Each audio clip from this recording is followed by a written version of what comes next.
Welcome to கிராமத்தான் சமையல் YouTube channel. இன்னைக்கு நம்ம சேனலில் பார்க்க போகிற வீடியோ என்னென்னா, ஈவினிங் டின்னருக்கு வந்து ஜாங்கிரி கேட்டுக்கிறாங்க. ஜாங்கிரி வைக்க போகிறோம் இலையில். அது மினி ஜாங்கிரியும் இருக்குது. அதில் இப்போ வந்து அந்த ஜாங்கிரி இப்போ வந்து நம்ம போட போகிறோம்.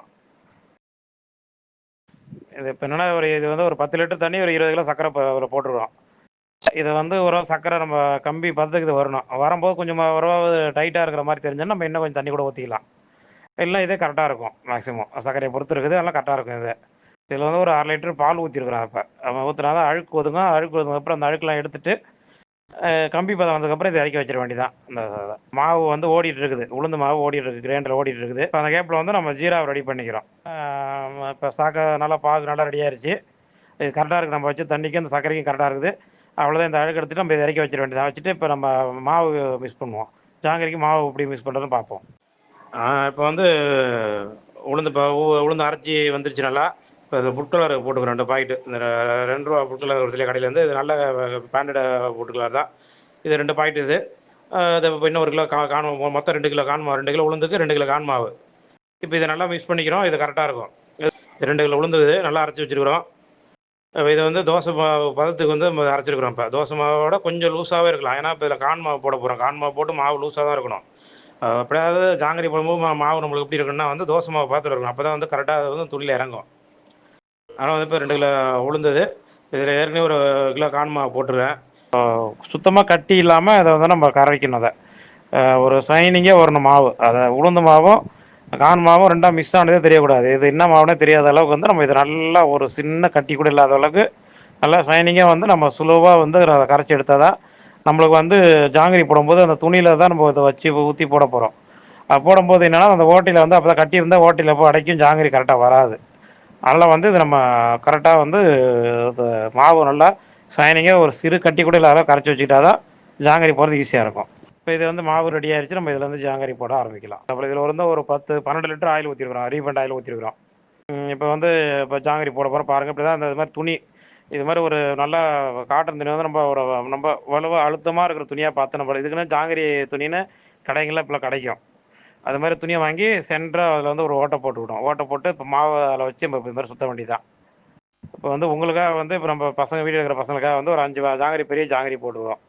அடுத்து வந்து நம்ம போடுறதெல்லாம் மினி ஜாங்கிரி தான். ஏன்னா வந்து இப்போ ஒரு ஃபங்க்ஷனுக்கு இப்போ இந்த பலகாரம் தட்டு கூட அது மாதிரி கொடுக்கும்போதெல்லாம் பார்த்தீங்கன்னா பெருசாக போடுவாங்க ஜாங்கிரி. ஆனால் வந்து நம்ம இலையில டின்னர் வைக்கும்போது என்னென்னா வந்து நிறையா நம்ம பழத்தை வைக்கிற முடியும். அப்போ வந்து பெரிய ஜாங்கிரி வச்சா சாப்பிட வேஸ்ட் பண்ணிவிடுவாங்க.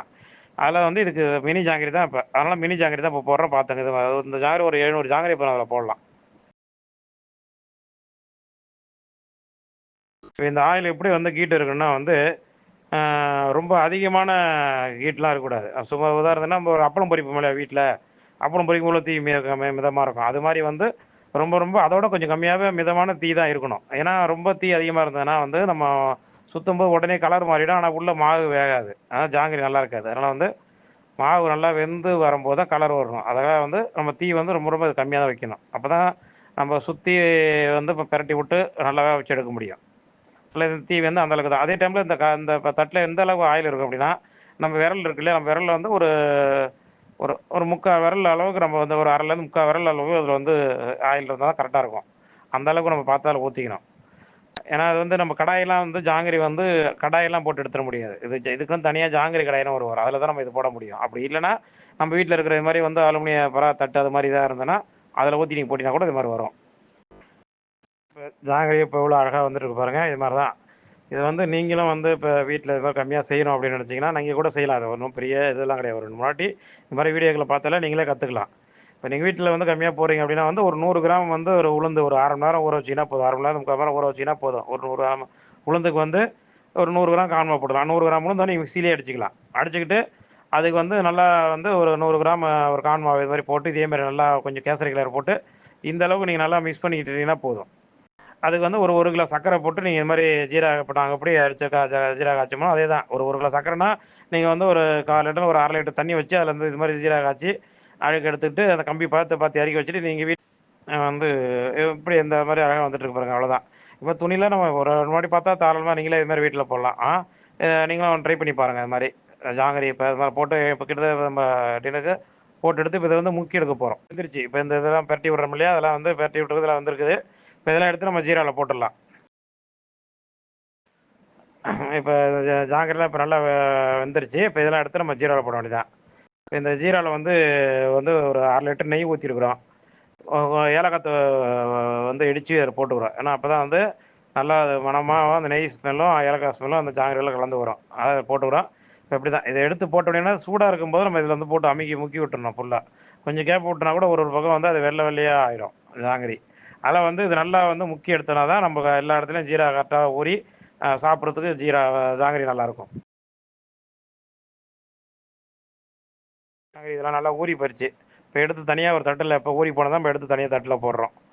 அவ்வளோ மாதிரியே இப்போ பொரிச்சு எடுக்க வேண்டியதான்.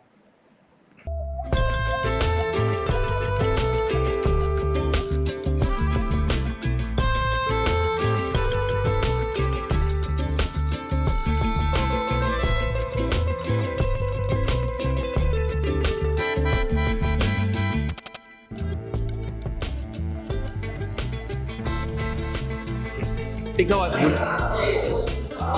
மற்றதெல்லாம் டேஸ்ட் பண்ணி தான் சொல்லணும்.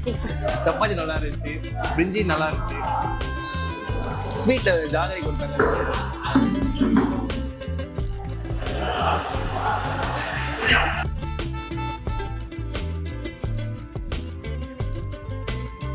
நீங்களும் இதே மாதிரி வீட்டில் ட்ரை பண்ணி பாருங்க.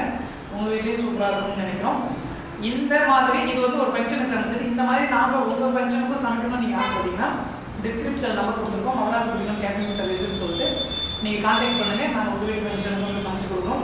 மறக்காமல் கிராமத்தான் சமையல் யூடியூப் சேனலை சப்ஸ்கிரைப் பண்ணுங்கள், கமெண்ட் பண்ணுங்கள், ஷேர் பண்ணுங்கள், நோட்டிஃபிகேஷன் ஆன் பண்ணி வச்சுங்க. அப்போ தான் நாங்கள் போடுற எல்லா வீடியோவும் உடனுக்குடன் உங்களுக்கு வந்து ஷோ ஆகும். தேங்க்யூ.